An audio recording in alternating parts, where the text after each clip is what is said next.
let's call it serious. And maybe some of my subscribers don't know you too well up to now. So maybe you make a little introduction. What? Okay, so my channel is the Vinyl Archivist. Although my name is Patrick, I don't mind if you call me Patrick. I don't go by the Sacktown Ripper, though some people wish that I would. But that's another story for another time. I don't go by the Sacktown Ripper, though some people. Is that me? Am I echoing? Okay. No, I'm doing the same mistake on every stream. But no, so I guess, Michael, I can just a little bit about me. I'm originally from Texas. I live in California. From a musical standpoint, I got rid of my record collection probably in the 90s, and then around 2008, I remember I was listening to ZZ Top Tejas on a CD, and it was one of those versions where they put in the electronic drums and they remixed it and got rid of the old drums. And I kind of went, what is this? This sounds horrible. And so I decided at that moment that I was going to get ZZ Top Tejas and get a turntable. And I was going to, and I've been a computer guy. I worked at Microsoft. And so I'm technically a computer guy. So I said, I'll just record this, and that way I don't have to listen to these shitty CDs. And so I got an Audio-Technica turntable. I think my first cartridge was a Shure MX97E, and hooked up to my computer, recorded it, and I was going, this sounded pretty good.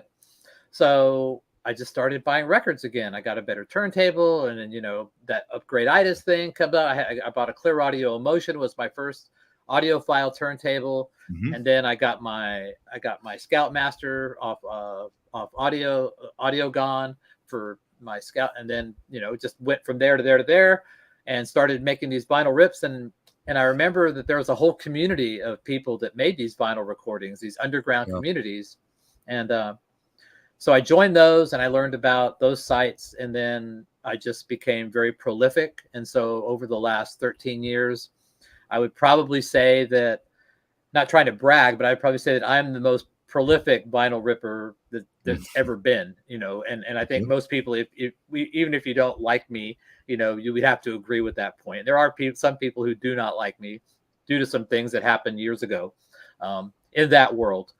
But yeah, so I'm known for my needle drops and making vinyl rips, as they call it nowadays. So that's my thing. I've probably done about 10,000 of them over the years. Okay. So quite some, yeah.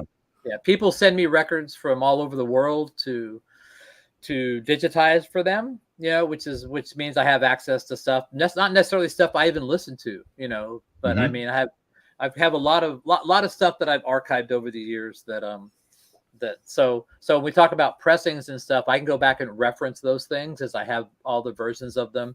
So that really helps me. And I have a pretty good memory when it comes to like dead wax stuff, so I can remember that stuff. So I have a very good memory about that. So I'm pretty good. I'm from Brownsville, Georgia. I'm actually born and raised in Brownsville, Texas. That's my hometown. My family still lives there. I will be going there in October, but yes. And that's this, pretty much about me. And through this ripping of vinyls, you've recognized that there are big differences between certain pressings. Oh yeah, the same album, and that's how you develop this knowledge of records and albums, and you can tell in a lot of cases this is the pressing to get, right? To my ears. So I mean, there's of course always. So I mean, I've been started doing these audiophile challenges since the whole MoFi incident. So where I just give sometimes 2, sometimes 4 clips, and you can download the actual files, not telling you what version's what, and let people decide, vote A or B or C or D.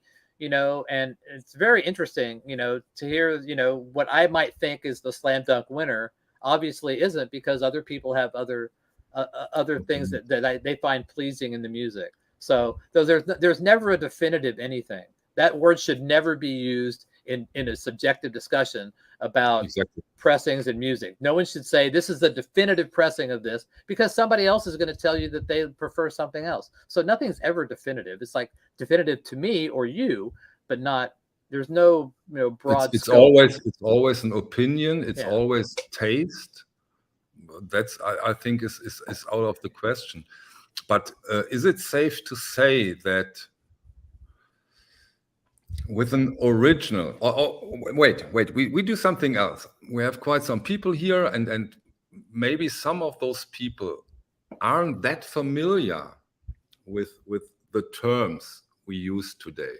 Okay. What is an original, Patrick? Ooh, well, original would be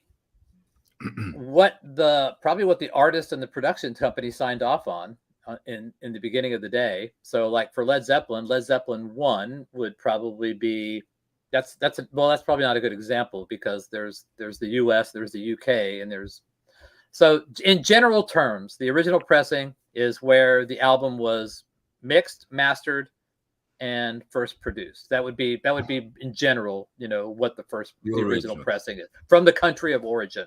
So exactly that. So the country of origin is also an important fact when it comes to the original, right? Yes.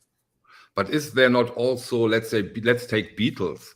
Yes. There is also an American original and German original. So is that then the first pressing in Germany and in the United States? That would be the first German pressing, the first US pressing, and the first UK pressing.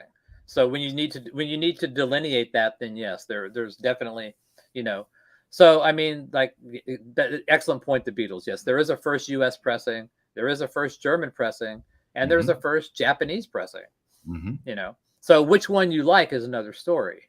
Right. But the original is the UK, right? For the Beatles, yes. I mean, all of those were recorded in the UK, mixed in the UK, mastered in the UK. Does it mean it's the best sounding? But that's a different point. Then let's take the Stones, Rolling Stones. To my knowledge, they have recorded their later albums on a lot of different places. Yeah. For one album. So where is the original there? Well, that depends, because they also sent different versions in the US, have different, the hits were not on the albums in the UK.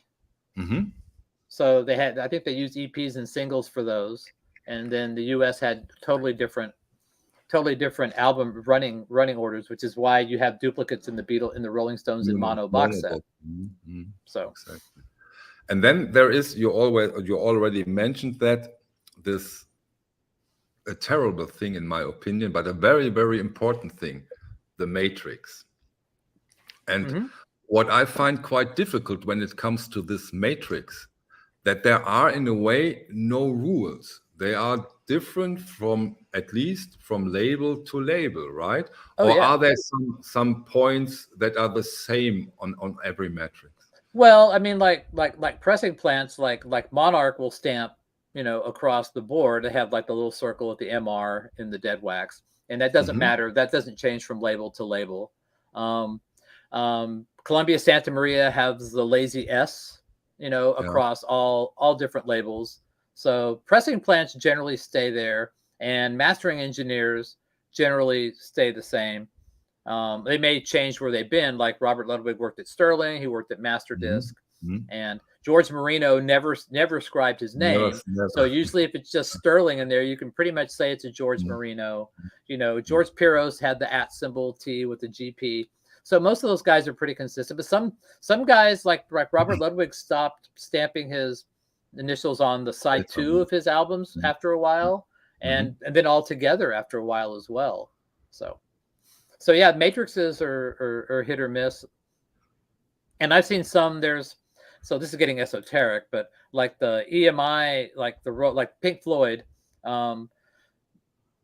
they have a milestone series in the Netherlands then they would have the first 2 Pink Floyd albums, and they look like they're the same matrix, but they're spaced differently. So they're not like the original UK plates, but they look the same. So yeah.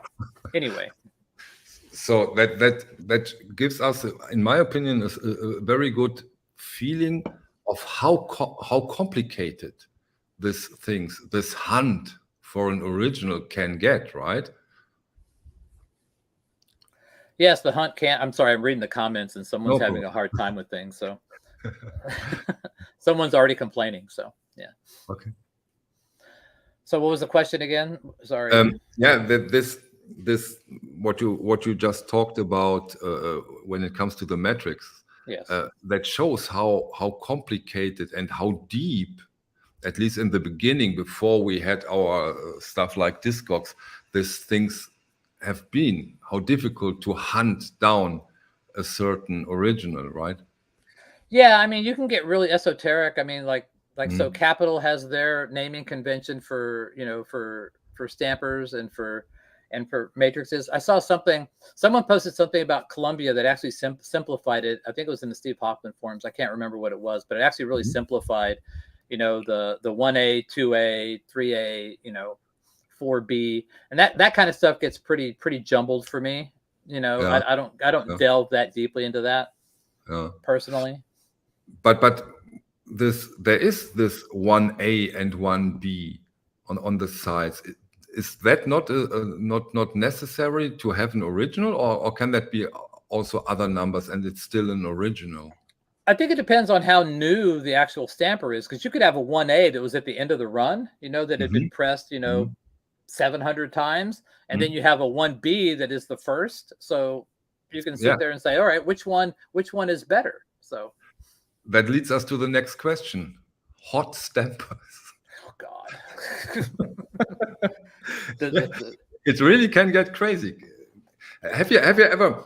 You're in marketing, Michael. I mean, right. But have you ever an example where you have two, let's say, Pink Floyd "Wish You Were Here" originals, British first pressings, and one was better than the other? And I'm not talking BG Plus and near mint. I'm just talking really the quality of the pressing.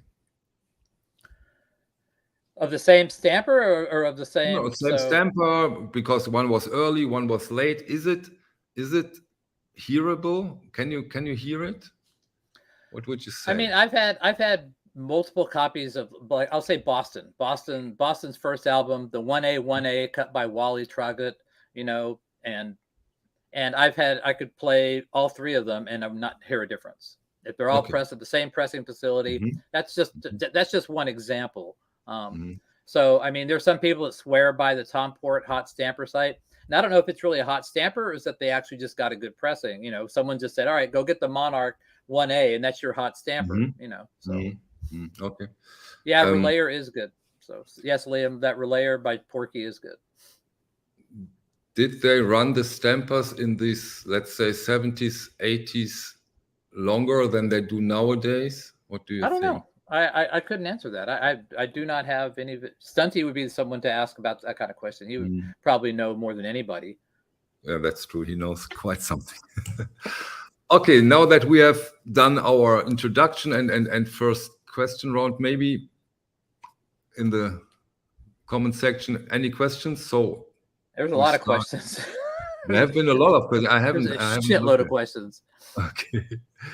Please ask them again. Now I will look up for some questions. You also can look, of course. So promo samples and white labels. So gold. A lot of people get gold stamp promos that they just stamped on there, and they would be normal records. I tend to look for white label promos and stuff with different matrix. You know, some of them have unique matrix numbers, and those are usually low numbers that they pressed. And not always the best, but usually, you know, you can get a good sense that you're getting an early pressing if you get a promo. So I can't even imagine what a white label ZEP2 RL sounds like. That would be amazing. You should think about letting me record that for you. So just saying. And we get into that on one stream for sure. Okay, other questions? Hortsu pressings. Is that the club? The Hortsu were. Hertzu. Where is the Hertzu question? I don't. Up ahead. So how Beret at 10:15 my time. How about Hortsu pressings in general? I started with the Beatles. I can also get Deep Purple. Could not find stuff. The Deep Purple Machine Head and In Rock is not very good. I think it has that white cover. The German is. I have some good Beatles Hortsu, like the Magical Mystery Tour is the best. The stereo is, and so is the D Beatles. How do you pronounce it? I call it Die Beatles. How do I pronounce? What's the actual German word for? Is it D? D. Yeah, D Beatles. So D Beatles. Yeah, I have That's the OG from Kraftwerk. Radioactivity is also a Hertz release, and it sounds fantastic. You also talked about that, right? This Radioactivity, you know that, huh? It's a great one. I do not use EQ when I rip. I don't do any EQ whatsoever. Somebody asked what analog to digital converter I use. I use something called a sugar cube, which is a device that actually takes out clicks very subtly and is an analog to digital converter. Has very high end converters. So, on buying albums in wax of contemporary artists, especially in the underground, so that they can thrive and create more art. Sure. Can you? Yeah. Don't really understand the question, but I mean that's. I'm also not that sure. Okay. Next one. Question: do you think it's all right to go all the way on a? Sorry. You could probably just skip his comments. But he made it up to the screen. That's very true. You know, it all depends. I mean, I don't live by the 1A, 1B, 1C, and if you have a 1A on one side and a 1F on the other side, do you have an inferior side too? I mean, I don't get that into it. You know, honestly. Okay, more questions. Okay, until there will be more questions, let's talk a bit, because that was some journey for me. Let's talk a bit about getting OGs over at Discogs. On the one hand, in my opinion, it's of course paradise. You just look up an artist and record and go for the first pressing and see what's out there. That's of course great. I can imagine in earlier years before Discogs, this was often quite a journey to get that. But then again, how many wrong graded, or even I ordered in UK pressing and got in German pressing. Yeah. What is your experience with Discogs? I've learned that you need to email the seller if there's any question whatsoever. If you're really wondering about if it's a UK, if it's German, I will actually tell them. I will give them the matrix number. I'll tell them to go look for it, look at the label, let me know what it is before I buy it. You know, because those people, when they're listing their records, they just say, "Hey, I've got like Genesis Invisible Touch," and just put it in there. They don't even care. You know, right. I've been burned so many times saying, well, you know, it should have this matrix. They don't even know what a matrix is. 90% of the sellers have no idea what a matrix is. They have no clue. So, okay. So, but where did you get the matrix number? I mean, I can talk. There are people in Discogs that actually will input the matrix number who care about that stuff. So that's where you can get some of that stuff. A lot of it I just seen in my from day-to-day life. You know, I can sit there and say, because I'm looking for a Porky cut or a Master Disc RL. So I don't have to know the actual numbers. I can just say, hey, does this say Master Disc RL on it on both sides? You know, does this say, you know, ATGP on both sides? Does the label have CSM after it, or MO, or you know, SP? So I mean, there are questions you can ask to narrow it down, and they'd have to look for. Sometimes the sellers say, "I don't want to look at it. You know, I don't want to deal with it. You know." So. Yeah. The funny thing though is a little anecdote, because Stunty helped me out with a text he sends to every seller he buys a record. I copied this text, and I've ordered around 9 records. Put Stunty's text inside the order. And 8 of the 9 canceled my order.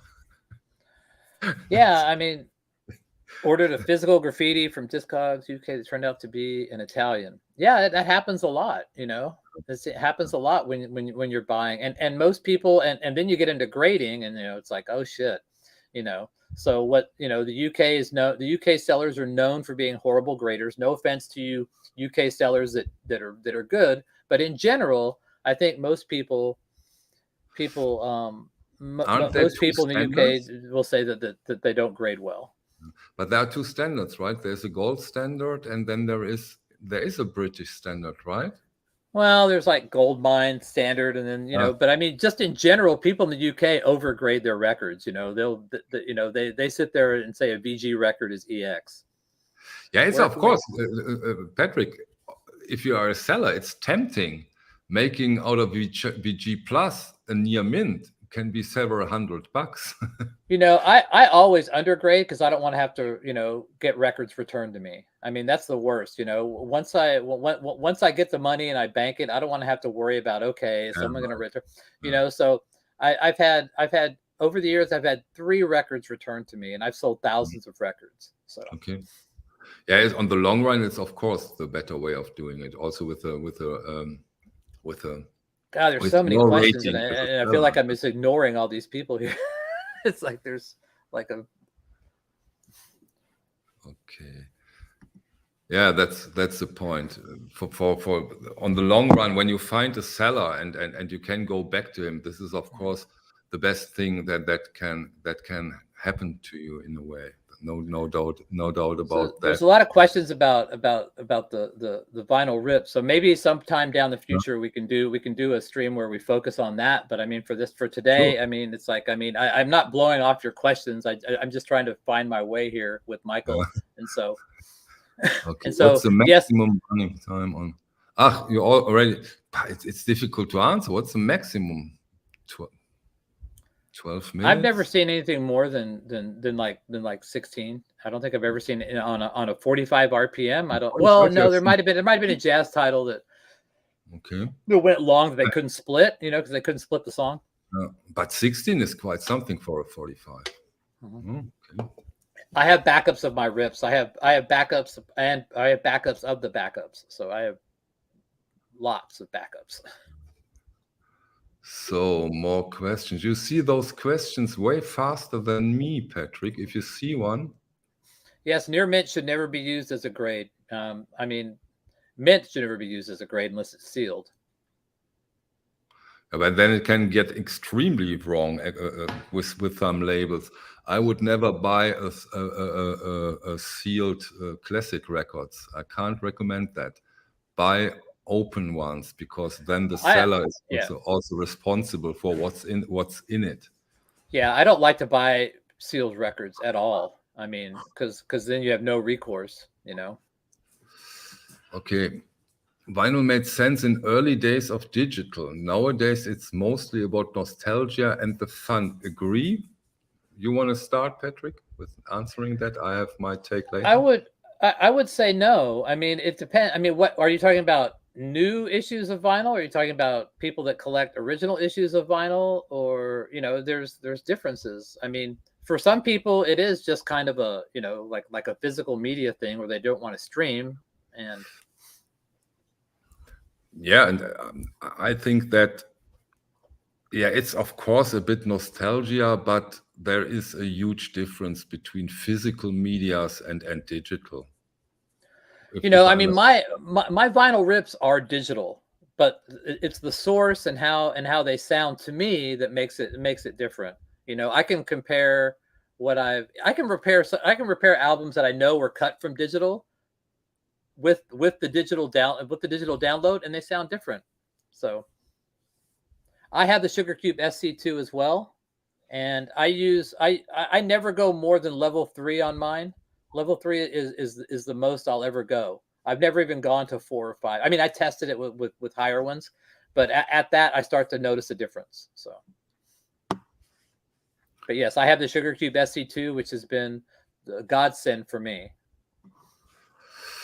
Discogs have their own standard and description of how their grading works. It's usually best to not only visually grade, but play grade as well. Of course, yeah, true. Most people won't play grade. I mean, I play grade mine because I do rips. So, I mean, I hear them. So I hear the whole album, but most people don't have time for it. And I understand that, but yeah, play grading is great. If we get people that can play grade, that would be awesome. Right. 1982 MoFi Analog iRobot. Man, I can tell you 4 different pressings of this that I feel sound better of iRobot than the 1982 MoFi iRobot. Personally, that's just my personal opinion. But get the classic, get the UK, even the US sounds great. So. Yeah, that's also something that's quite interesting, and I say that for quite some time now here on my channel every now and then. When you see how high the prices are for some of those audiophile remaster reissues that are gone for several years now, they are so expensive. And when you see then how low the price sometimes for an original is, that's quite astonishing in some cases. It's a wonderful thing. Yeah, but it is astonishing, don't you agree? That those much later audiophile reissues are so high priced compared to originals. That's why I always say, don't look back. Don't. I don't understand. I mean, I guess it's the price, and I guess some people don't want to go hunt for a clean original that's pristine, because that's another thing. Is like, you know, you can sit there and say, yeah, I want to get, like, you know, the first pressing of Led Zeppelin 2 by the Robert Ludwig is the best to get. Well, you're going to pay about $400 for not even for a pristine one now. I don't know what the cost is now for a pristine Robert Ludwig, but I imagine it's north of $500. Yeah. So at that point, the classic reissue starts to look pretty damn good, because you can probably get one of those for $200, you know, or you can get. So sure. No, I don't think so, Patrick. By the way, not anymore. Okay, I haven't looked in a while. So I think that the Ludwig cut is over 1,000 in a decent condition, and the and the highest price on the classic is over 700, I think. Oof. Mm-hmm. Yeah.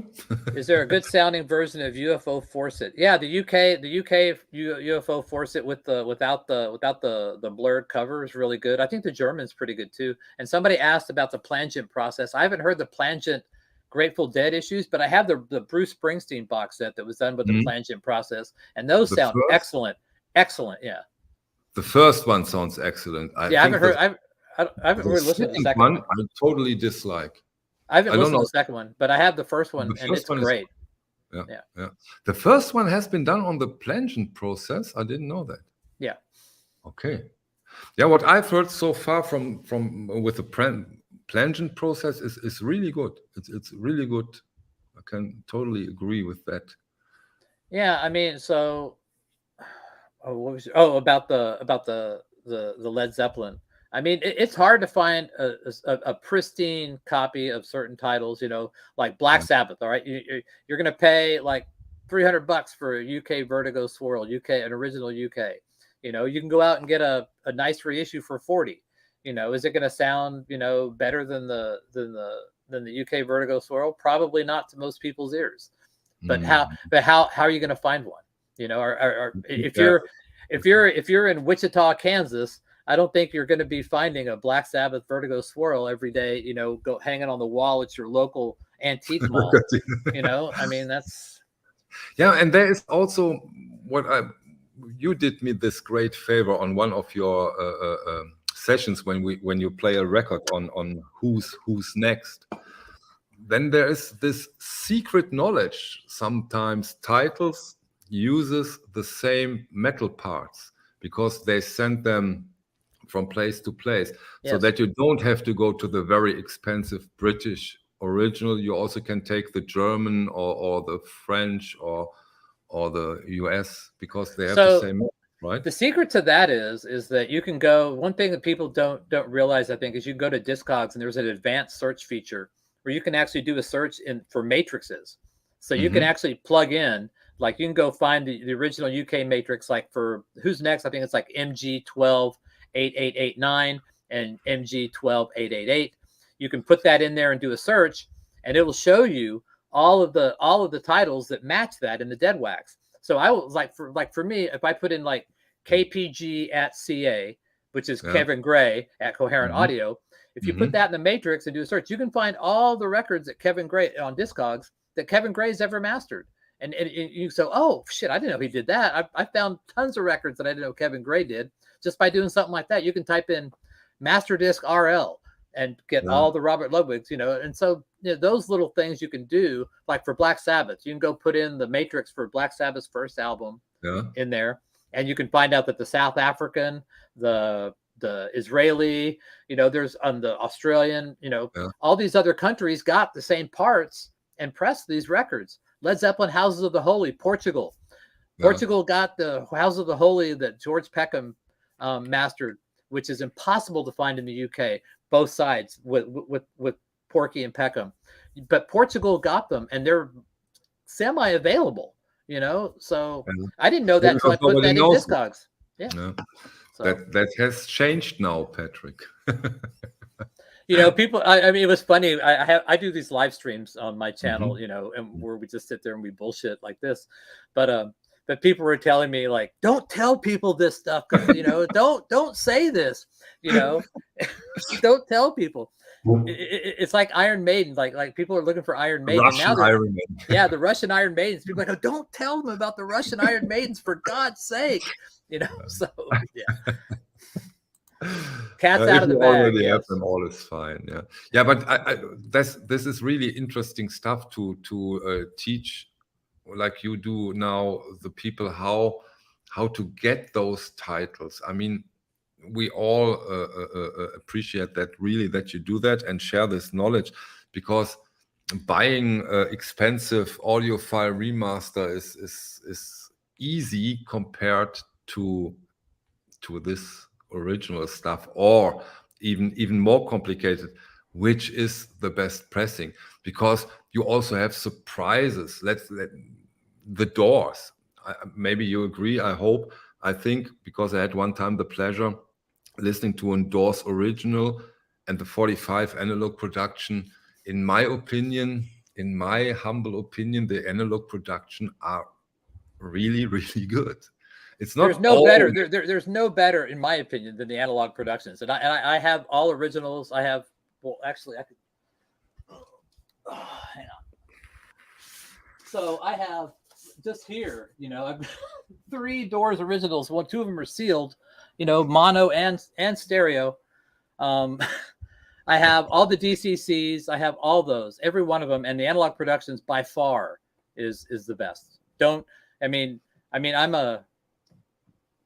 I'm an original purist, pretty much. People consider me an original pressing guy, but those analog productions, the 45 RPMs, are just spectacular, absolutely spectacular.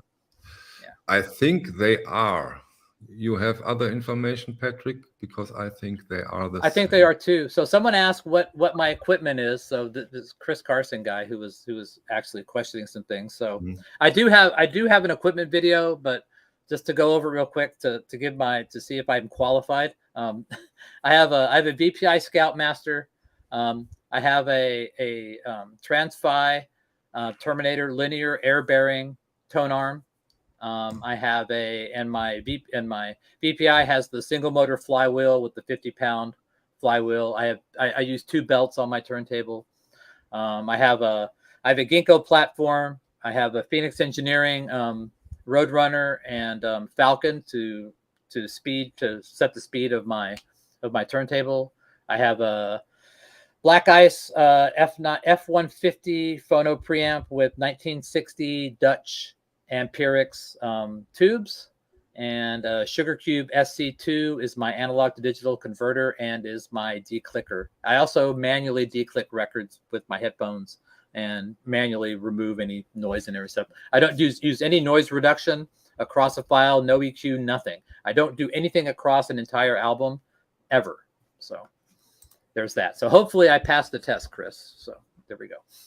My cartridge is a Audio Technica AT150 anniversary with a replacement MLX microline stylus, and I've had moving irons, I've had ortophons, I've had very expensive cartridges. This is just the one I like because I prefer microline for its tracking ability, and that's my system. So yeah, so far, Zeb, I'd say they are really, really good, but now I start to compare them when the box set comes out, the Neu against the originals, and then we have a good baseline for comparing those remaster, and then I will go into that. So far, I'd say they are very decent. They are very good.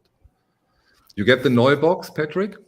I did not. I've had originals of all the noise, and I'm not that huge of a fan. So I mean, but I heard that the what was it, what's the reissue label? Is it Gala? What's the Grandland? Grandland, is that the reissue? So I heard that the reissues they did a few years ago were really, really good, supposedly, but I didn't hear them. Yeah, they do a good job. Yeah, but I thought that from MoFi quite often too. MoFi, Dire Straits against the originals. I haven't really done a comparison against the originals. I have them, so I mean, I just haven't really sat down and listened compared. So I mean, if I listen to the MoFi Dire Straits, I'm gonna sit there and go, wow, that sounds good. But how does it sound against an original? It's what you're comparing it to, as always. So prior to coming on screen, Michael and I were talking, and I was mentioning how when I was younger, I mean, I used to have, I enjoyed Columbia House, where they would send you, 12 records for a penny, and Columbia House pressings generally were just cut. They would get a copy tape and cut them, and they had their own pressings. They were their own pressings, and they would sound okay. But then when I compared it to an original, I'm like going, oh shit, this is like, there's a real difference here, so I mean, it's what you compare to. So, I mean, I can listen to a lot of MoFi stuff and say, wow, that sounds good, but then when I compare it to something else, all of a sudden it might lose a little bit of the luster, at that point. And it may sound really good in the beginning because it's louder, it might be brighter. I tend to find that things that are louder or brighter capture people's attention quicker, but over time, that euphoria wears off and it starts to get a little grating. So that's just my opinion. But I think when people hear something that's bright, first off, it grabs them, but then after a while, it's not so pleasant, if that makes sense. To me, it does. I say the stylus is the first step, and so that's where it all began. Well, actually, the source is the first step, and then the stylus. I'm not a huge fan of remixes. I mean, if I'm going to listen to the Beatles, I will listen to the originals. I wouldn't pull the remix. If they remix like Black Sabbath, Born Again, I will grab the remix immediately. I do like some of the Steven Wilson stuff, and actually on Yes, Fragile, the Steven Wilson remix has got the second highest number of votes. So, I mean, that was interesting. Patrick, in a way, in my opinion, every reissue, doesn't matter which company, is a remix too, because in 80% there is a master engineer who does the remaster, sends it to the company, they listen to it, and then they say it's okay, or no, put more bass, or here at this part. Yeah. So in a way, every reissue, in my opinion, is also a remix. Ooh, you're going to get people that's going to just yell at you for saying that. You're going to get so many comments about that, Michael. You just opened up a big can of worms there. So yeah, but that's how they do it. That's how I know what you're saying. I know what you're saying. I mean, some of the audio changes can indeed sound like a remix. I mean, it could sound like a totally different record, and just by the way they manipulate the EQ and everything. My opinion on the Denon 103, there are different versions of it. There's the R, the S. So I think the S is the one that has the better styli, but they still don't go anything better than, I think, a hyper elliptical. And so that's out of the loop for me. They have a great sound though. Yeah, but let's go back a bit to this point, because I think it's a very important and very significant point. So the originals I compared up until now against remaster, what all have in common is that they take the voices much more upfront. Roxy Music, the half-speed masters, Brian Ferry's voice is so different than in the original versions. Yeah. In the original versions, they are amongst the band. They are one unity in a way. In nowadays reissues, the voice is much more prominent, and the instruments are putting back a bit. So, but it's not a remix though. The remix is where they take the multi tracks and they actually will sit there and like add guitar and add stuff. They'll add stuff to it. Okay. You know, so you can say that it sounds like a remix, but they're not the same. We're going to get crucified if we go down that road. Okay. There are of course steps. Okay, when you say remix is the heavy hitter, okay, I agree they don't do it that heavy, but it's different. It's totally different, and different by choice, not by some accidents or because because the tapes are not good anymore.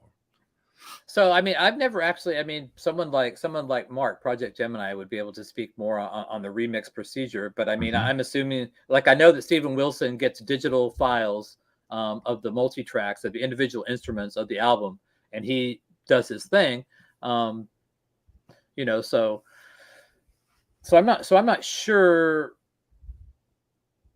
So as far as tapes go, I don't know if tapes degrade. Do people even play the multi-tracks after they do the first run? You know, they probably don't even touch them anymore, I would assume. Once you get the mix down master, I would assume that the multi-tracks don't even get touched after that. So I'm here to see if Patrick gives away some albums. No, I'm not giving away records, Harry. No. And do you agree when I say that it's a total difference if we talk about the era of jazz, originals and remaster, and rock, pop, folk, this stuff? I think this is something completely different, right? So I'm not a jazz aficionado at all. You know, but I do know that the original jazz albums were mastered for the equipment of the era. So they rolled off the bass a little bit. And that's why, to me, the Tone Poets and Music Matters sound so good, because when they mastered that, that's where an OG and a reissue, that's a whole different paradigm there. That doesn't, you know, when people say, oh, well, you say you like original pressings, but you like Music Matters and Tone Poets. Well, there's a difference, because back in the 50s and the early 60s, they were mastering stuff for these shitty turntables. You know, nowadays they can sit there and master them for the equipment of today. So it's a difference. So if it's jazz, I go for the reissues rather than the originals of jazz, personally. Yeah, so. 2 things about that. First, of course, an Blue Train original is an incredible icon, and it always will stay this incredible icon. But it's also what you said, of course, that they did completely different jobs due to the equipment the people had, but also the way they recorded the music drastically changed. How Rudy Van Gelder recorded the sessions, and let's say the Rolling Stones or Black Sabbath sessions, completely different cup of tea, right? Oh yeah, for sure, for me. But you know, someone asked a question. I was trying to figure out what I was going to say. Something. I've had a couple of original, like a Lee Morgan that I compared to the reissue personally, and it wasn't even close. It was not even close. I mean, I sold the Lee Morgan for like $500, you know, but it's like, okay, yeah, because it's an icon. I get that, and I think it's worth it, because this is something really, really special and rare. You know, there is something to be said about having that original, but there's also something to be said about having that Music Matters and opening it, seeing that beautiful artwork and all that shit, you know. So I mean, it's So, but I am not a jazz guy. I never pretend to be a jazz guy. I know a lot about classic rock and hard rock. That's my sweet spot right there. So I know what I know, and I definitely know what I don't know, and I don't know a ton about jazz. So, not my thing. Oh, sorry, wrong one. Sorry.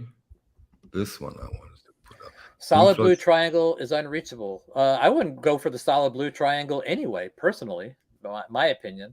If you're just looking for the best sounding stereo version of it, so at a decent price, get the UK quad, and the stereo down mix sounds phenomenal. It's my favorite version of Dark Side of the Moon, the UK quad, believe it or not, and it sounds amazing. A lot of people like the what is it, A2B3, which is the one after the solid blue triangle, I think, and they say that one is another option that's considered very good. The German first Dark Side of the Moon is also highly regarded, as is the German quad, as A3B3. Thank you, John. And as is the Australian quad. So there are options. Dark Side of the Moon's a great sounding record anyway. It's hard to find a bad sounding Dark Side of the Moon because it's so good. It's such well recorded. It's like, okay. What does that quad mean? Quadraphonic, 4-channel. Okay. Yeah. Okay. Now I understand. Yes. The 30th. All right, Tim. Yes, the 30th anniversary is also good. Like I said, it's hard to find a bad one except for the 1970s MoFi, which I don't think. I just wanted to ask: do you know the MoFi? It's really not that good. It's not good. No. So when you buy the UK quad, you're not playing it in a quad. You can play it in a quad system if you have that setup. But the 2-channel version of it, the down mix, sounds phenomenal. It'll play in stereo. So when did that come out? This quad version? Mid 70s. So the Dark Side of the Moon one's very good. The Wish You Were Here one is kind of funky because it's a different mix. It's actually they're both different mixes, and the Wish You Were Here one's pretty funky. I've done a couple of live streams where I play some quad things. And people get a kick out of it. I may do some on Sunday, but like something like Aerosmith Rocks in quad, some of the sounds are so different compared to the stereo ones. It's very interesting,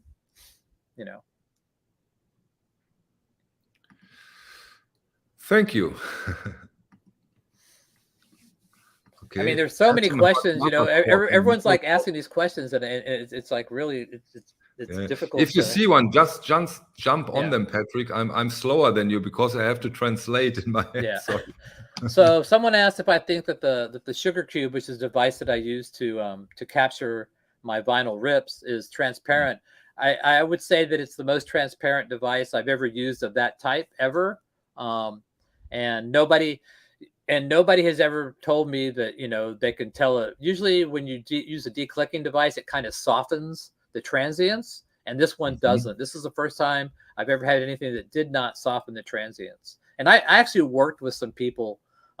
This guy that did the click repair, I worked with him on his product for years and used it for years. I had the Abraxas quad. That's one of those ones that actually has some sounds that's come out that might jar you a bit.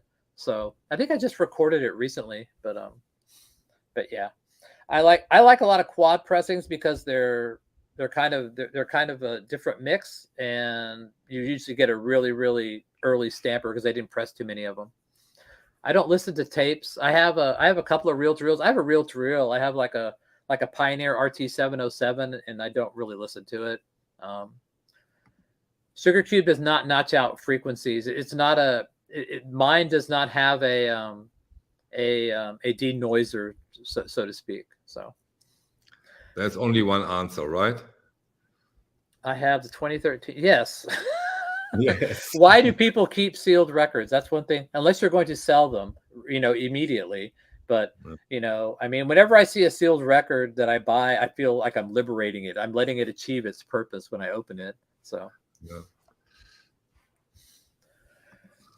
Zappa technical remix. Its OG mothers are by adding bass and drums. Personally, I prefer the earlier versions. Okay. I've never heard the remixes. I do have all the originals in the mono and stereo of the early Mother stuff. Zappa is one of those artists. He sounds so incredible good. New member asked you a question, Michael. I hope you don't mind that I mentioned again, but you misunderstood yesterday. Long Distance Calling are a band out of Germany. Please. Yeah, I reacted. Yeah. Okay. I had the Can't Buy a Thrill quad as well, Mike. So I kind of collect quads. I actually just found an REO Speedwagon quad I'd never seen before. So, is there a MoFi that is better than the original? Well, I think that the MoFi Bob Dylan Desire is better than the original, but I'm finding out that some other people don't hold the same opinion as me on that. So, yeah, also that's fine. Yeah, and also the Miles Davis seems to be way better than the original Columbia. Alex, what are you talking about? I've done your rap records through the Sugar Cube. I've done all of your rap records through the Sugar Cube. So Disco Devil is Alex, who sends me a lot of rare reggae and dub and Oh, and that's rap reggae stuff. can be so cool. I love Yeah. reggae. So yeah. There's much catalog pressings, Patrick. That's usually for the first album, US Gilbert Kong. Actually, for most of them, you know, original US pressings, Gilbert Kong or Robert Ludwig. In the case of A Farewell to Kings and Permanent Waves, the UK with the Trident Ray Staff mastering, I think, are also comparable. The Canadian anthems, the JAMF, JAMF. So it's really an album by album basis, but in general, you can go that route. I'll just put it that way. Mark will probably disagree with me and say, "Oh, got to go with the anthems." But yeah, so Mark and I will argue about that tonight, I'm sure. So, Okay. but that's what friends do. So, UK or US original Bob Marley stuff. Well, the US stuff is on Sterling. I think the UK stuff, some of it was on Sterling. People tend to say the UK's, and I have it from a very reliable source that it doesn't matter. Okay, so yeah, I mean, I think they're both Sterling. It's kind of like Exactly, that's Queen, the reason, because the metal Queen a Day at the Races is they were both pressed. The original UK and the original US were pressed at Sterling. If you're in the US, stick with the US. If you're in the UK, get the UK. The 2015 Rush reissues were okay, but in every shootout that Mark and I did before Rush started yanking their videos and yanking the music off the videos, the reissues lost. So yes, just another mastering facility. Someone asked if there's is there any elusive vinyl you would love to own? RIP. So my last grail was the Pink Floyd Wish You Were Here Nimbus cut, which I have. Probably the Sgt. Pepper Nimbus cut is the last one on my list that I can think of right now. I did have in my possession at one time the Audio 5 Sgt. Pepper from Australia, the red vinyl, the one that, you know, they only press 1,000 that everybody talks about, which, by the way, is from a copy tape. You people that don't like copy tapes, that one's from the copy tape and everyone wants it. So I have had that one and I've recorded it. And so probably the Nimbus Sgt. Pepper is my last one for now. Harry, serious question, or are you making fun? I don't. I think that's kind of an oxymoron. I don't think Yoko. I do have some Yoko Ono that I will be selling, Harry, if you want to buy it. So JAMF turned into TLC, Mark. That's good to know. Thank you.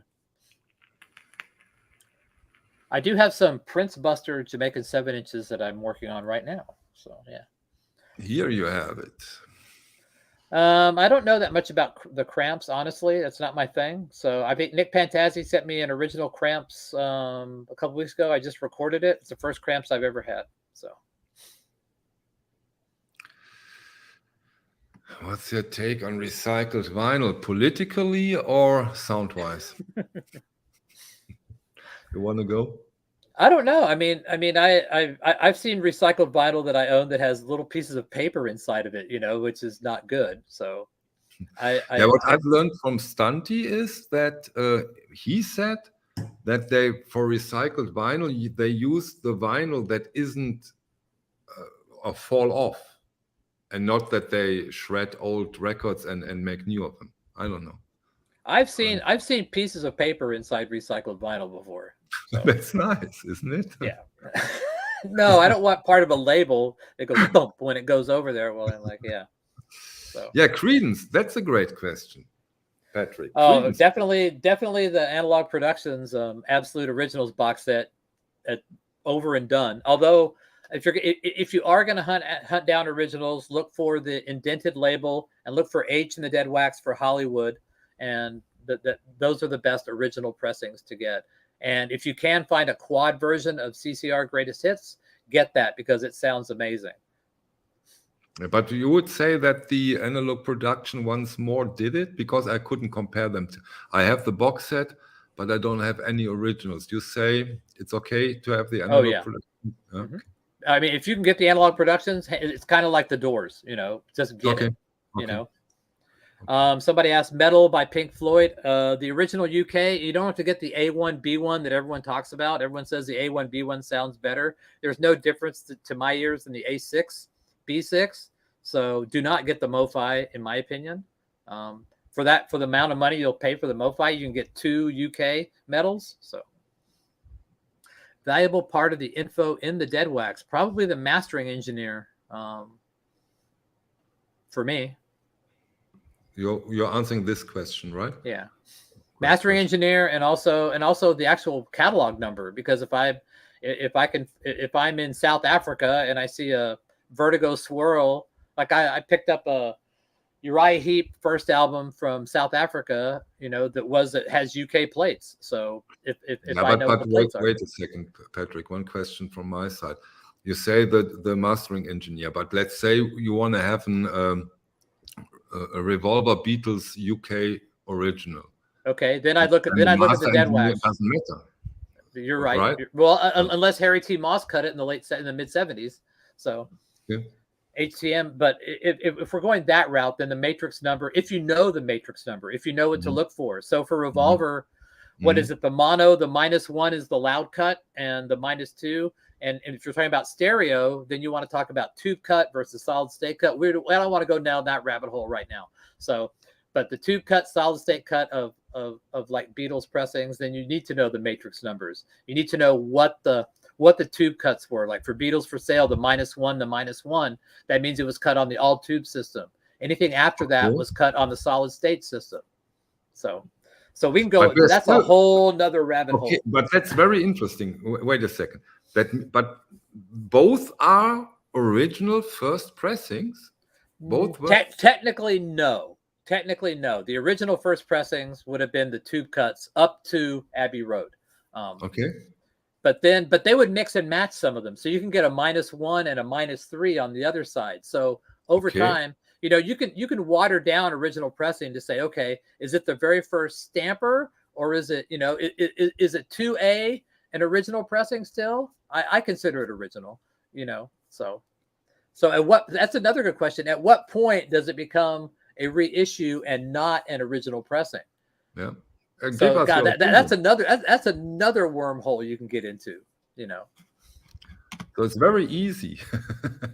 God, there's so many questions. I'm like going, God, there's like some great questions. Patrick, that's why we don't do it in one take. We are going. Yeah, it's like wow. But I feel like these people are asking, and I feel like I'm ignoring them, and it's like I'm not. It's just really stuff scrolls off, and I go, wow, shit, man. Okay. Totally agree. Yeah, Baraka P-Dub, he's amazing. He's so good. Yeah. So one other thing, people think that I'm relatively new to the vinyl community. I have been to the UK. I'll tell you my story about that. So when the vinyl community started in YouTube, I was actually one of the first probably 10 or 12 people in the Facebook group, and I made a choice at that point. I could either make YouTube videos or do vinyl rips. And I chose to do vinyl rips, but I was watching YouTube videos since the beginning. Like I would watch Biosite. He was like my favorite, was LJ Biosite. He was a hard rock metal guy. But all these people I've been watching forever, and so it's been very cool for me to have been watching all these people. Like I used to watch Vance, Zep Pearl all the time. And now, it's like, and now I hang out with him. So it's really been kind of a cool thing. So, yeah. I know how that feels. Same here, Patrick. Same here. I sit there and some of these people that I like Ron Beaudry, I watched him for like 6 years, and then all of a sudden it's like, wow, now we just hang out, so it's very cool. Yeah. I'm not ignoring Ed. Is Edward even here? Sorry if he is. I missed him. I'm sorry. Edward will not be ignored, but yes. OG person you have searching for or have ordered any jazz OGs? Yes, one jazz OG, but I haven't done the video. I've bought this music on vinyl, Art Blakey on blue vinyl, and I want to compare it against the original. So that's a jazz one. Otherwise, those Blue Notes, they are so cheap, and I don't want to get in those shitty originals. No, I'm just kidding. Some of those titles of the jazz titles, it's too much. I've looked up in Blue Train, John Coltrane, and it was 2,800 euros. And sorry, but no. All right. So Jeffrey Lynn asked about Japanese pressings that use UK or US stampers. Now there is an exception to my rule about some Japanese pressings. So like the Donald Fagen, the Nightfly, they sent the Robert Ludwig master disc over to Japan. They press it on that beautiful. Japanese make really nice, quiet vinyl, great records. And jackets, great jackets.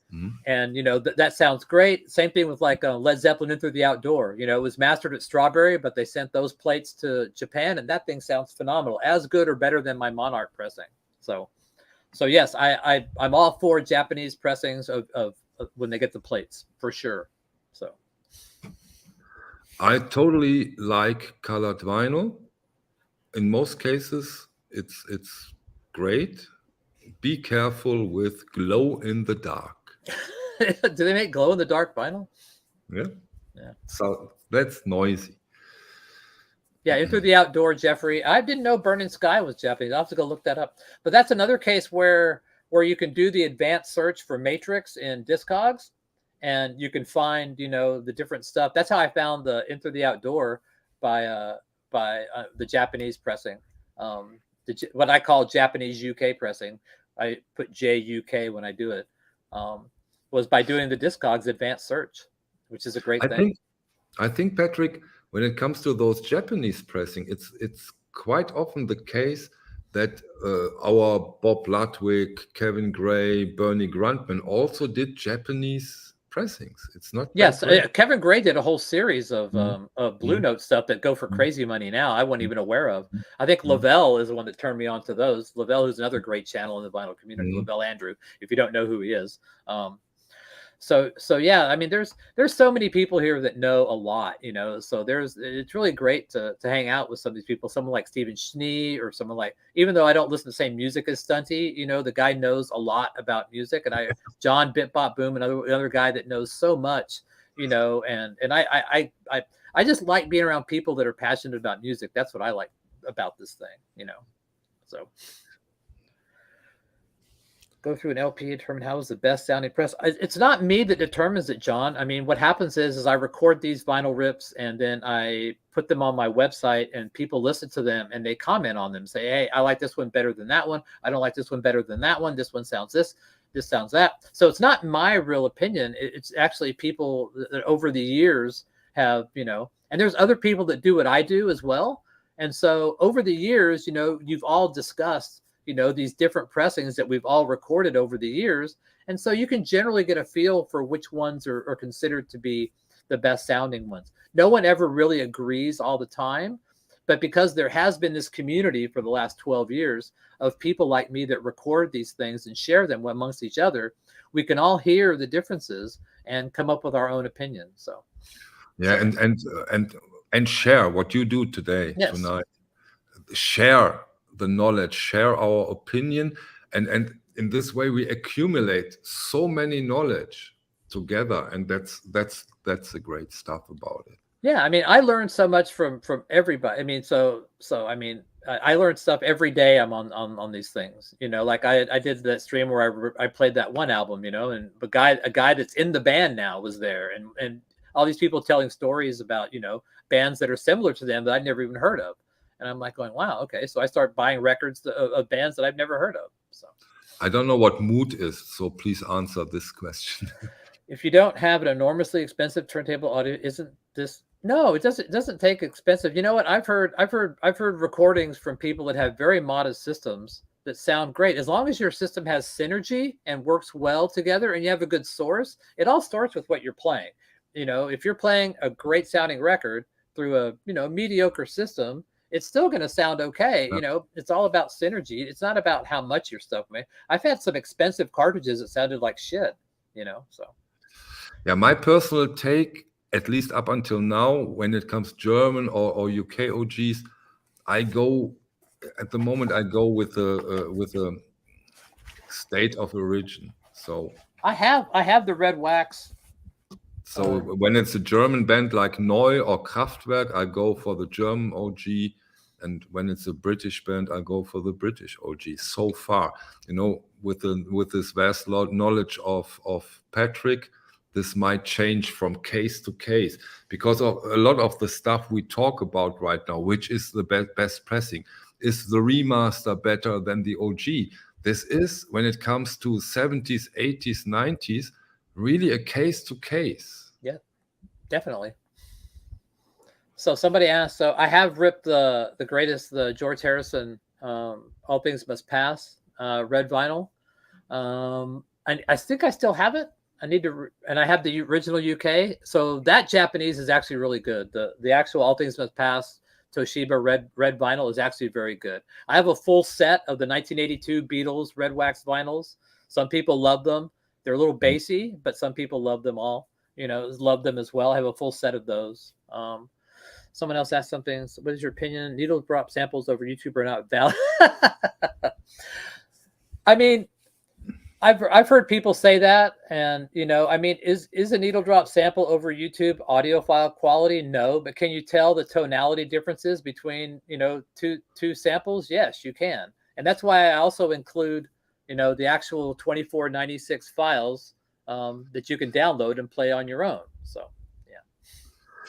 Great question. And because that's one of my biggest problems here, at least here in Düsseldorf, there is nothing. It's a diaspora.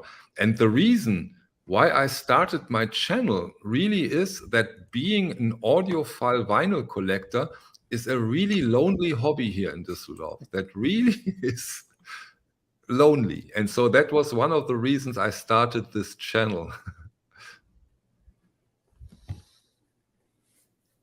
Yeah, it's hard. I was telling Michael before he came on, we were talking about records in the 80s and stuff, and I was wearing this shirt for Endless Horizons, and John Bandy will recognize this, which is a record store in Odessa, Texas, which is in West Texas, middle of nowhere. But I lived 150 miles from this store, and so I literally had to drive 150 miles to buy a record. So and that's talk about being out in the middle of nowhere. And there was no MTV, no FM radio, nothing. The radio station where I was at would literally play old World War II songs. That was what they would play. So yeah, it was a musical. That's why I didn't know any of these 80s synth pop bands. We didn't have any of that stuff, and I wasn't listening to it, and I wasn't looking for it. I was into hard rock and metal, and so I missed all that stuff. But what kind of music did you listen to in the 80s? You didn't listen to. I listened to rock. I was listening to hard rock, heavy metal. I mean, I was Metallica, Iron Maiden, Judas Priest, Humble Pie, Little Feat. I mean, I was listening to all that stuff, and that's and I had no idea. I had no idea about all this. Then MTV finally came there, and I could see like Duran Duran and that kind of stuff. But I missed all that shit. Did you like it, or was it too different to your? It was.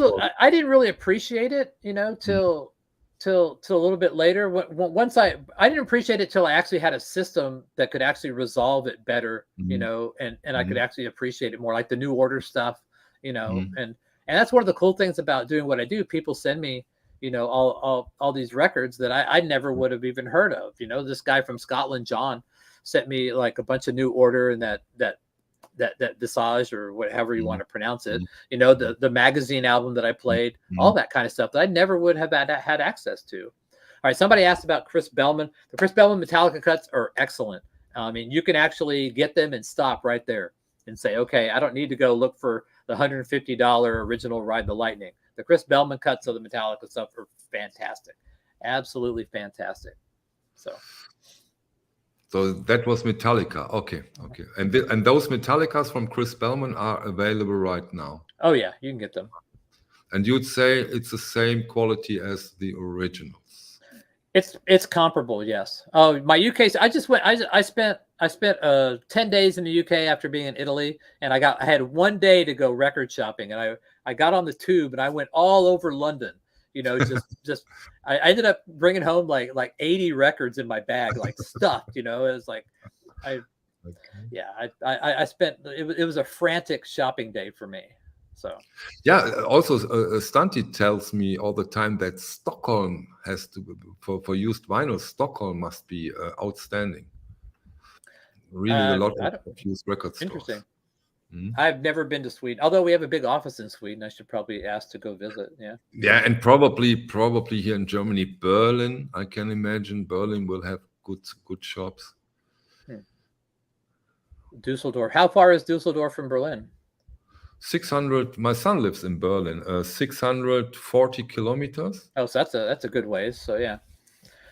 About my auction, I hope you got it. I think I replied to you, Paul. You asked me about the vinyl flat. I responded probably about an hour ago. Check your email. So I did respond. How many people do we have? I don't even know how many people are here. Right now, 300. We are very constant, around 390 to 400. That's a shitload. Why are you people watching us? So, yeah. That's because of you. You make it no. really great. Have you compared German Bob Marleys with the original? Oh, good question. Have you compared German Marleys against UK? I have the German Bob Marley box set. That's the only Germans it came out in like 82. They made 10,000 copies and they actually broke the plates, they said. And those have a different sound to them for sure compared to the originals. I also have the latest reissues that I didn't like at first listen, but I'll probably revisit those. I have the whole Bob Marley reissues they did. This is Fortuna Düsseldorf, great club, but you have to have a high tolerance for pain. La Düsseldorf. I have that band, La Düsseldorf. No, it's a football. You ask about the football club, but La Düsseldorf, yeah, Neu, and then after La Neu, Düsseldorf. La Düsseldorf. Favorite Clash pressings. I like for London Calling. I like the Tim Young, the Tim Tom pressing. He's another mastering engineer that does really good work. If you see Tim Tom and the Dead Wax, they're really good. Sound really, really good. UK First Press Deep Purple LPs. Allegedly, the Tetragammon of the first three are supposed to be very good, but I have UKs of all the Deep Purples, and those are the best sounding to me. But the reissues. All right, well, hold on. Before I get into this. So Deep Purple is another one of those bands that's been reissued several times by several different companies, and you got to be careful and like a couple of years apart. So Rhino's done a couple of different like Deep Purple reissues, and so it's hard to find which ones are the best. I should probably try to sort that out, do a video of it, because it's very confusing, because there's so many pressings of Deep Purple that Rhino and other entities have done. So found it in your spam. Why am I in your spam? Just bought some vinyl. Also like to buy synthesizers. Okay, not a question, but interesting comment, by the way. I don't have a listening strategy. Ironically, the turntable that I digitized my stuff to isn't even hooked up to speakers. It's only set up to capture the vinyl recording. So my turntable up here is like a Technics with another version of my cartridge on it. So I don't have a big expensive setup in this room, but it sounds good when I play records. So can you clarify that? I can't answer that question because I didn't know what Ralph Hütter said to this box set. Sorry. Jazz Origin series. Is that the Concord ones? Is that the ones that they did OG original jazz classics? Is that the Jazz Origin series, or is that a different thing?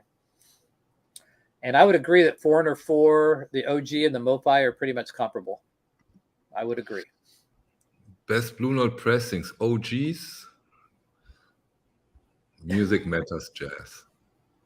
I love those Music Matters Jazz.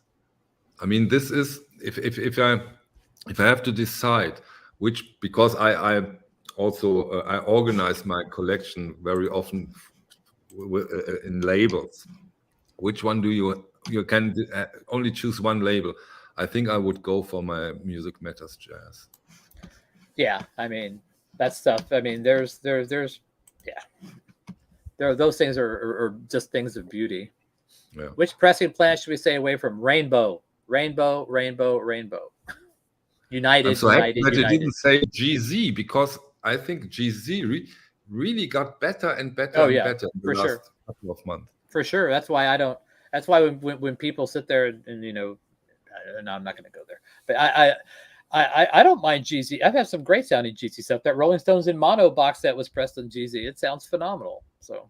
Or a lot of those Vinyl Me Please. You are not into Vinyl Me Please, right? I have some of their stuff that's good, but the stuff that's all analog, that's cut by, like, I've got the Meters that was cut by Ryan K. Smith. That's all analog, and they'll say it's all analog. It'll sit there and they'll say AAA. So I'll buy that if it's AAA for sure. Yeah. Long story short, I've collected vinyl from, let's say, 75 until 1985. Then I went to university. My father threw my collection away because he needed the space for his golf equipment. Ouch. Yeah, this is real. I have an unpeeled banana from Velvet Underground. I remember that one. Yeah. And then I got back. First, I started streaming. Patrick and me, we talked about that also before we started the stream. I started with streaming, let's say around 2012, 13. And then I discussed always with Volker Bohlmeier. This is the man who designs this Einstein equipment. And he always said, no, you never will reach vinyl. You never will. And I said, I will. And 2016, I said, you're right. And then I got back into vinyl 2016. So not that long. All right, John. I knew you were going to ask this question. You're just trying to poke the bear, aren't you? So digitally sourced vinyl versus analog source. Can either sound great? Everything for me is a case-by-case basis, and you know that as is my standard answer. It's all case. I have some great digitally sourced vinyl. Look at Project Gemini. Look at Mark's albums. Those are digitally sourced and they sound phenomenal. So do you know the German In and Out label, Patrick? You know that? I've never heard of it. Mostly jazz, but new stuff. Some Ron Carters, and they are also all digital, but they do it right, and they sound good. They do sound good. So yeah, you're innocent. So somebody asked about Green Label pressings, Little Feat, Black Sabbath. I love the original Warner Little Feat stuff is all very good. Even the Palm Label stuff's very good. I think on the Green Label, only the first two came out on the Green Label. I could be wrong. Black Sabbath's another story. I'm not a big fan of the Green Label Black Sabbath albums up to well, it wasn't Green Label when Sabbath Bloody Sabbath. UK all the way until you get to Sabbath Bloody Sabbath for me. Yeah, I tend to concentrate on one thing, and I just don't want to open this, how do you call it in America, rabbit hole with the CDs. And somehow, it's funny, I've never collected CDs, never. I have before. Nothing. I've never liked CDs for some reason. So here's a problem I have with not with CD people, but people sit there and say, well, you like digital source vinyl, but you don't like CDs. There's a difference. So here's the thing. So CD is 16-bit, 44 kilohertz. That's the resolution of the CD. Okay. So most digitally sourced vinyl at the minimum is going to be 24-bit, 96 kilohertz resolution, or 24-bit, 192 kilohertz resolution, or DSD, 4X, DSD 252, whatever. Those are all resolution. The resolution of CD is never going to get better. Ever going to get better. It's just going to be 16-bit and 44 kilohertz. And what sources did they use to make the CD? A lot of times they just grabbed whatever tape they could and just made a CD. So I mean, when people sit there and say, "Oh, well, you listen to digital files," I say, I listen to digital files that are high resolution that I recorded off of an original pressing, that I know is pretty much what the final thing sounded like. So it's not about being anti-digital. It's about being anti-low resolution. That's more what I'm about. Even though I do have some really good 16-bit 44 kilohertz recordings, my slogan for years was "Red Book rules," because I didn't want to deal with the high resolution files because they were so big and uploading them took forever. So I was a bit of a hypocrite back then. So I copped to it because people say, "Oh, well, you were all about Red Book." I was all about Red Book for a while. I admit that. So. Yeah, I don't think the decision nowadays, in my opinion, is not between CD and vinyl. The only decision nowadays, in my opinion, is vinyl or streaming? I don't like streaming. I don't listen to it. That's another point, but in my opinion, this is the only decision, because why should I go into CD nowadays? There is no reason. No, I mean, most of the stuff you can get stuff on, you can get stuff to download. You could download stuff too. You can get, stuff comes out on digital downloads, and you can get that. So if that kind of streaming that's what I meant. Yeah. There's two different kinds of streaming. There's the Spotify streaming that's really shitty, but then you can get some nice stuff. I get what you're saying now. That kind of streaming, yes. Okay. Yeah. I like Dutch pressings are good. It's a case by case basis, so. Yeah, right. Price, but it can't get cheaper than streaming. I don't want to go into details right now, but this is tempting sometimes. I think most people can hear the difference if they, if they're actually critically listening. A lot of people, music is a background activity. So, Yeah, this Harry has a very, very good point. When you have files, then your collection is on a disc, or so. But when you have a record collection, you have this. I have both. Yeah, you have both. I can take my record collection with me. So I mean, I can sit there and go on my bike ride, and I can just sit there and say I'm playing whatever I want. So yeah. And this is a good point too. I totally agree with that point. I don't want a computer on my system. I totally agree with that point. Hey, whatever people want is fine. I mean, it's like I like the convenience of knowing that I can listen to anything that I've recorded at any time, any place, anywhere, and I can share it with other people. So that's what I like about it. Is Kevin Gray the best engineer? He's of course a very, very nice engineer. He's very communicative. Oh, hold on. Someone asked about Bernie Grunman and Metallica. I wasn't aware that Bernie Grunman actually mastered any Metallica. So I know that Robert Ludwig did, but I'm not familiar with any of the. And I know George Marino did. I have the box set that George Marino did of Metallica, but I don't know of any. Which ones did Bernie do? I can't remember who asked the question, but I remember I read it, and I was curious. So, and I'm a big Metallica fan, so.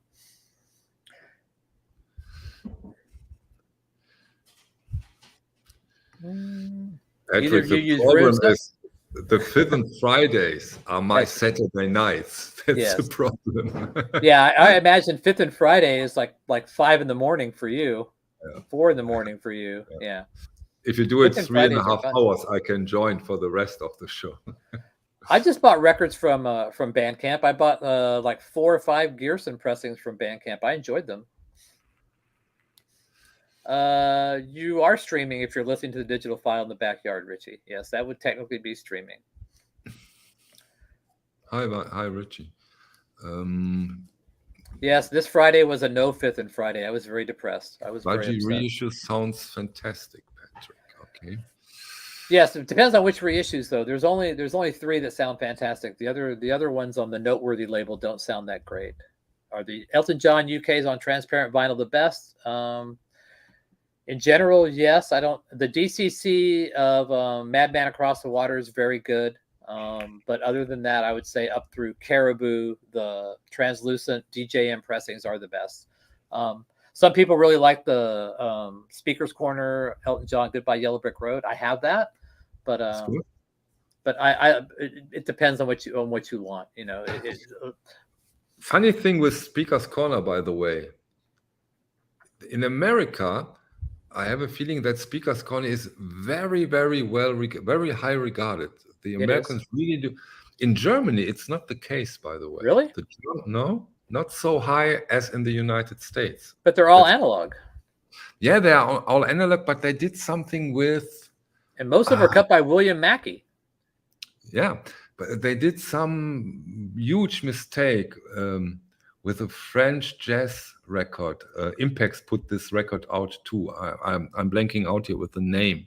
Le Grand, and they used a terrible tape, and nobody saw that, and then they put out the record, and it was terrible.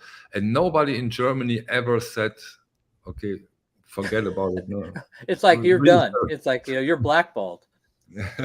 although I was shocked at, well, we'll see what happens when I do the shootout, but I mean, the Alan Parsons Eye in the Sky, I was shocked at how much better to me the MoFi was than the Speaker's Corner. And, I was blown away by how much better the MoFi was than the Speaker's Corner. This was the fastest comparison I've done. I've put on the MoFi, then the Speaker's Corner, one song, and then one song Speaker's Corner. I said, what? Yeah, I was shocked. I was like going, holy crap. It was huge. What's that? It wasn't even close. So, yeah. Michel Legrand, thank you. Yeah, that's what I'm talking about, this record. Yeah. Is that T-Bone Burnett Physical Media? Is that plant that says they're going to like do on-demand vinyl processing multiverser? If that's who you're thinking about, I don't know about anything else if that's what. So the Speaker's Corner, Songs in the Key of Life. I've heard people say that they don't like the sound of it, and people say they like the sound of it. A lot of Stevie Wonder stuff to me sounds kind of weird anyway. I mean, I don't know what it was, but they don't. Some of it doesn't sound right to me. There's some of the frequencies don't sound right. But I have the Stevie Wonder Speaker's Corner.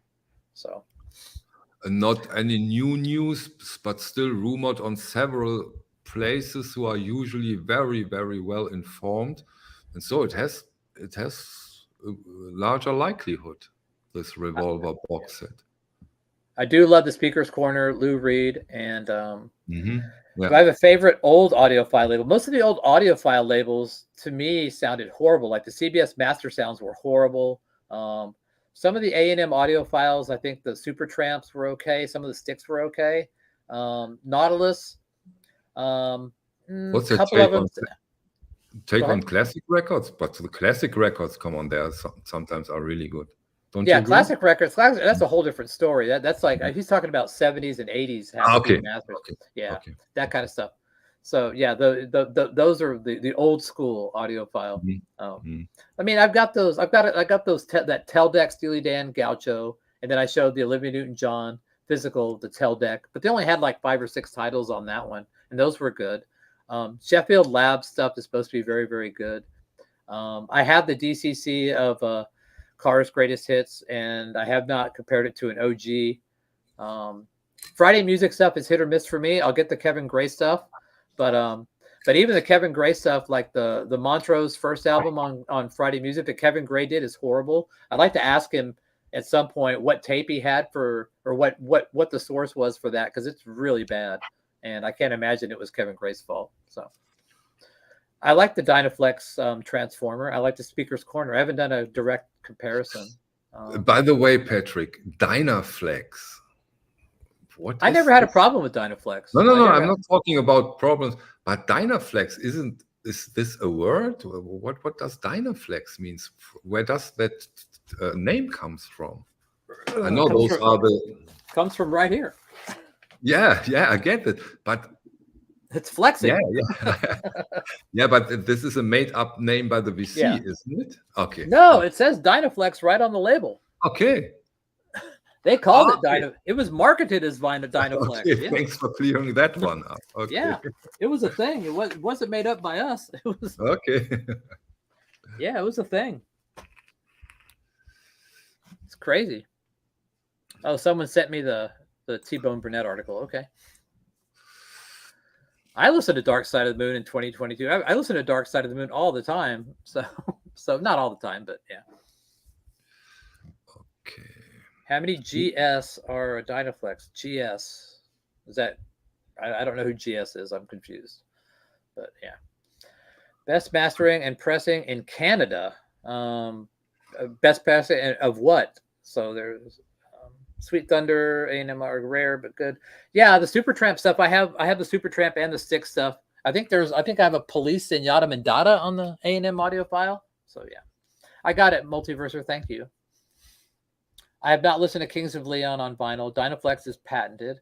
Okay, Abbey Road Pro Use. I have had the Pro Use, and it doesn't hold a candle to me to the UK -2, -1 first pressing. That is the gold standard for me of Abbey Road, hands down. When you put the needle down and start listening to something on that, it just brings you someplace, So yeah, I've seen that this is upcoming Sounds interesting. I have no idea, but sounds interesting. Most disappointing recent reissue. Ooh. Oh, good question. Good question. Most disappointing. Besides the Ornette Coleman box set. Come on. I just don't like the music. So. Okay. I know what it is. It's easily the Ozzy Osbourne box set. Yeah, that's hands down the most disappointing. It has it's the best packaging of any box set I've ever seen, but musically, and it was done by Ryan K. Smith. It's just the music is horrible. So. Okay.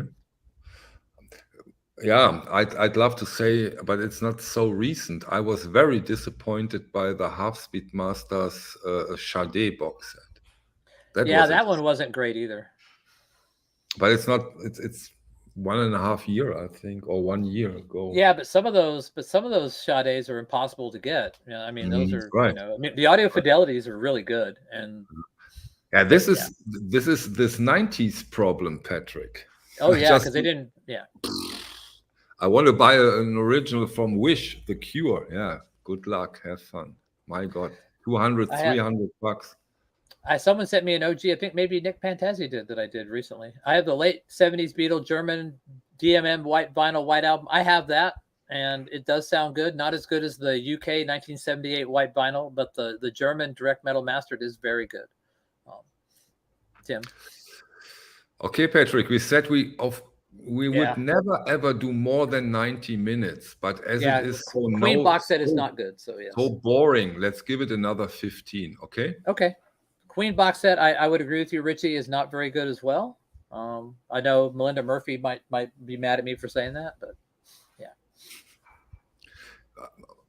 I like the Queen box set. How to identify an original at the end of the stream? It's hard to just visibly. Well, I mean, in the case of 70s stuff, there's no barcode. No, if there's no barcode, you're at least in the ballpark. Pressing of soft machines. So I will be doing a video on Abraxas. I have an original UK that sounds phenomenal, and I have recorded the one step. So we'll do a comparison of that. The UK is really good. So.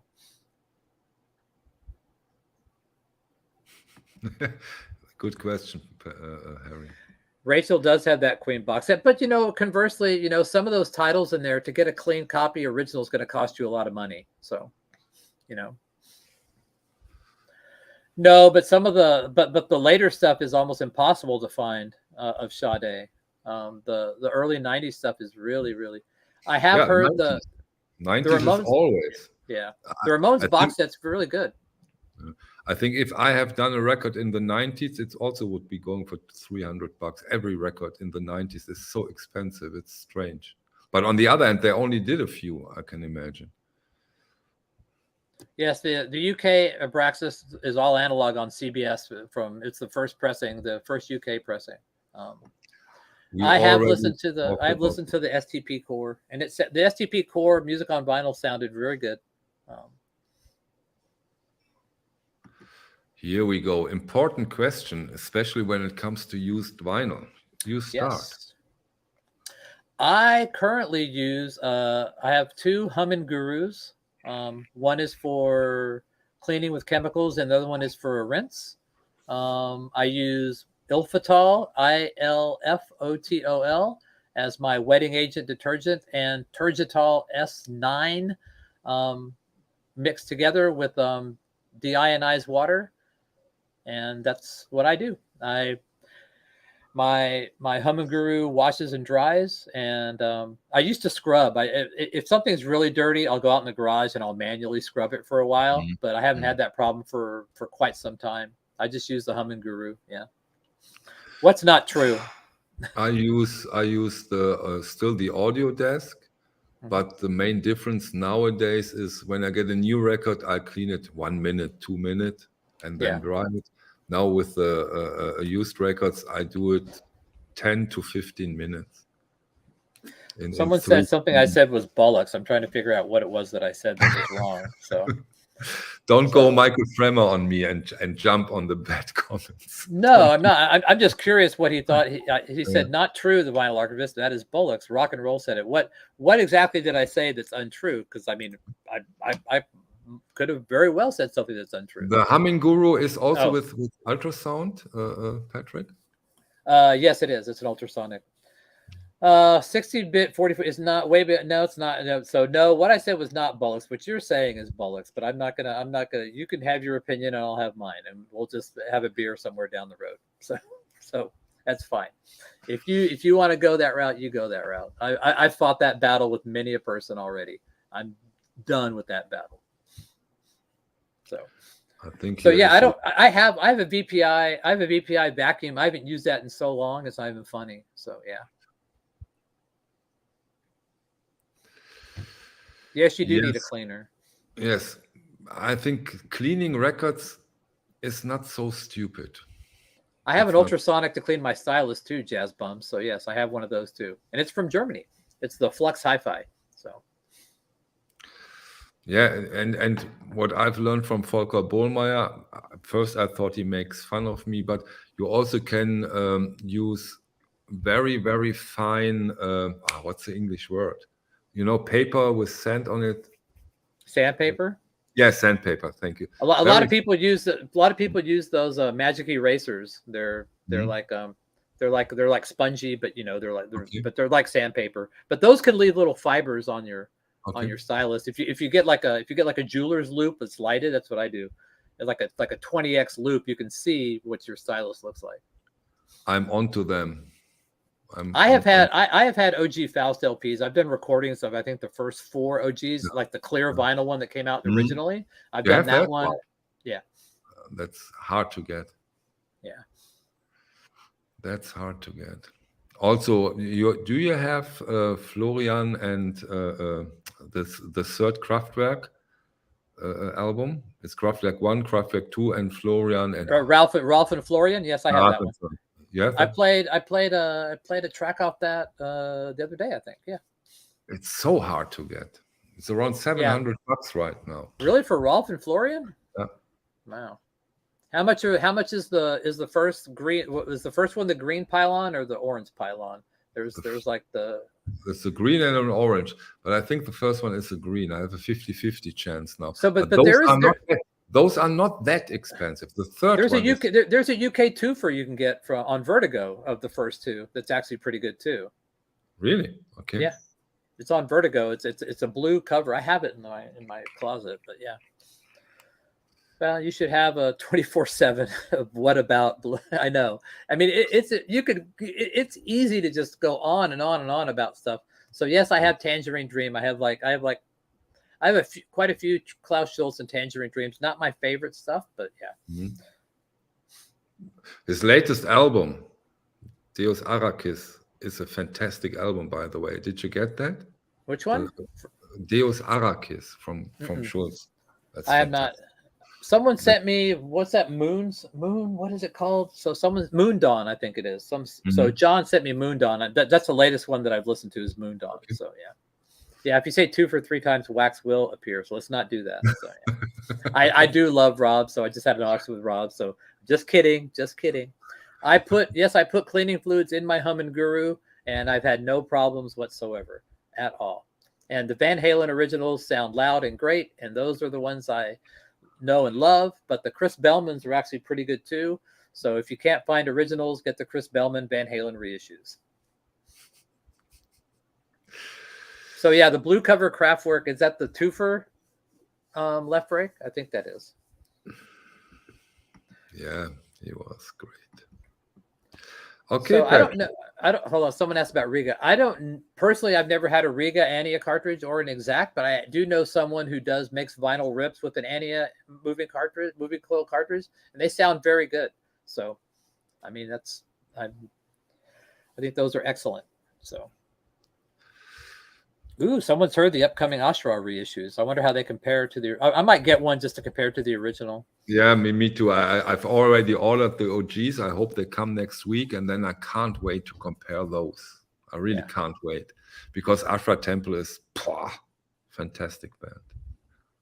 Really fantastic stuff. I was fortunate. I was fortunate that someone sent me the first 5. I think the first, was it 4 or 5? First 5 originals on the Or label. I was glad to get those. So yeah, you can.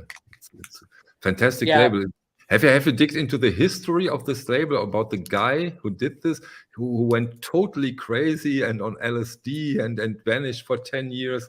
Well, didn't he get everybody stoned on LSD and then recorded them? The Cosmic Jokers and Galactic Supermarket. Isn't that like they didn't even know they were being recorded? They were just high and making music. The story behind this, there's a great documentary, but it's a German one. So maybe you have to use subtitles. But this documentary about the Or label and early krautrock is such a beautiful watch. Incredible. Well, the BBC had one called Krautwerk, about krautrock, about 2 hour, a 2 hour one. That one's great. That's what got me into that stuff. I started watching that. You know, they showed the guy in Cannes outside with like a piece of equipment clanging on it. Shit, it was like, what the hell, dude? It was so interesting. You know, to sit there and it must have been a fantastic time. You know, do you know the story how Cannes got their singer? What did me? The guy at Suzuki. What's his name? Domo. Exactly. They went through the streets of Cologne and thought, we need a singer. We should start getting voice to our music. And then they walked the street, and he stood there and sing in the street and said, "You know what? We have our singer." And there you go. It's great times. I was just listening to Manuel Gottsching's what is it, E2-24. So I was just listening to that the other day. So can you link to this documentary? I don't know what the one that I'm talking about is called. Like, just search for BBC krautrock and it should come up. Yeah, exactly. Just look at Krautwerk, the Rebirth of Germany. Yeah, it's up here now. Krautwerk, the Rebirth of Germany. So here's the link. I can't post links, so I'll put it in the private chat and Michael can post it. Yeah. There you go. Why don't I have a private chat here? What's that? I put it in the video description. Okay. So then you have it. Okay, 1 hour 45 minutes. It was boring as hell, Patrick. Time flies when you're just talking this stuff. I'm telling you, man. Yeah, it was. Great. It was a lot of fun. Great questions. I can't wait to see the comments afterwards. Yeah. And I think when it comes up to me, Patrick, the next one is booked. Okay. Whatever you want to do. I'm fine with it. So okay. Are you gonna leave this stream up? This one will stay up. Yeah, of course. Okay. That sounds good. Have a great evening, all. That was fun. Thanks, everybody, and thanks for putting up with us, trying to figure out what we're doing here.